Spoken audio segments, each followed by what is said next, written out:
Assalamualaikum dan hai kawan-kawan. Saya Nora Sakina. Saya Orchid Helena dari CJ Studio. Hari ini kami berada di Kompleks Karangcraft Shah Alam untuk program Sinar Bestari TVPSS. Sebanyak 50 sekolah yang menyertai program ini. Dan SK Casdaya antara sekolah yang bertuah. Rakam utama kami berada dalam Kompleks Karangcraft. Dipersilakan Bunga dan Delisha.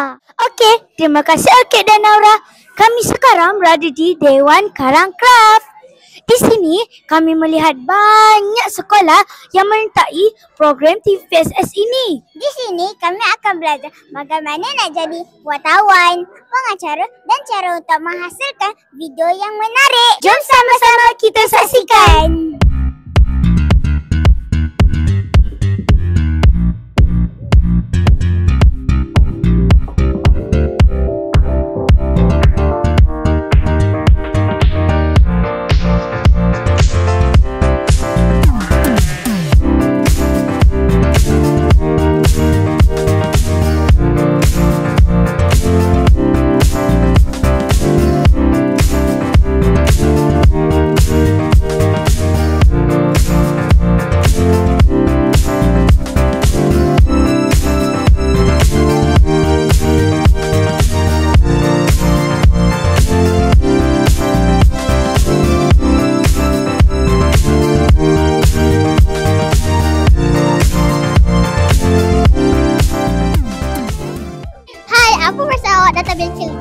Saya berasa sangat gembira kerana saya belajar banyak benda baharu. Saya rasa teruja lah sebab sebelum ni tak pernah ada pengalaman pun belajar pasal videographer ni. So happy sangat.